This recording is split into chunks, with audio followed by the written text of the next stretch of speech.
এটি গরুর ঘাস। গরুর ঘাস ঠিক আছে, কিন্তু এই উঠে নিয়ে যাই আমাদের গরুর জন্য। আমাদের গরুর জন্য নেওয়া যাবে, কিন্তু অনেক সুন্দর, তাই না?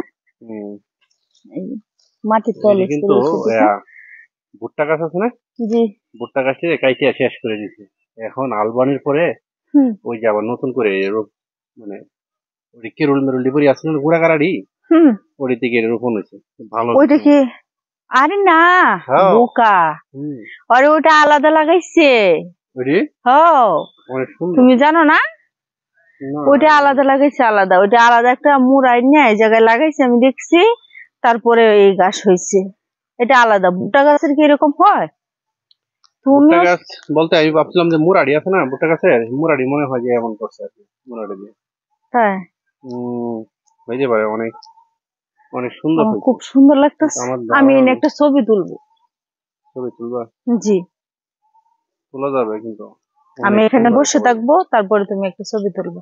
আর আমাদের গরুর জন্য নিয়ে যাবো যাওয়ার সময়, গরু খাওয়ার জন্য। খাইবো পর পর করে একেবারে।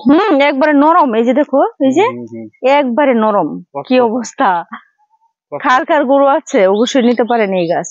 কারণ আমার বড় শাশুড়ি ছুটে খাইছিল, দুইটা সুপার দেখলাম যে একেবারে কসকস খাইছে। অনেক গাছ, ওইগুলা কিন্তু অনেক হয়, কিন্তু এই বছর কম হয়েছে এই জায়গায়। মানে এই জায়গায় বেশি হয় নাই। না, আবার ওই দিক দিয়ে ওই দিক দিয়ে ওই দিক দিয়ে অনেকটা সুন্দর।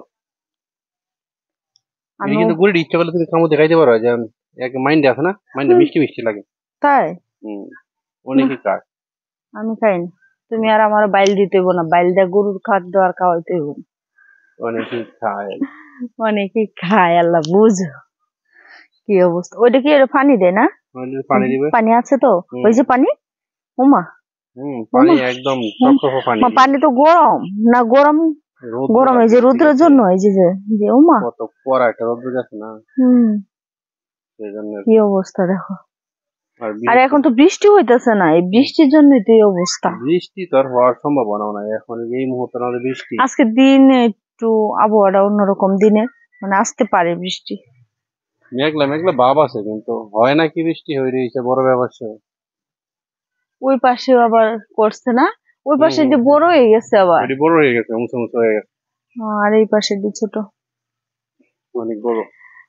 খুব ভালো লাগতেছে পরিবেশটা, অনেক সুন্দর।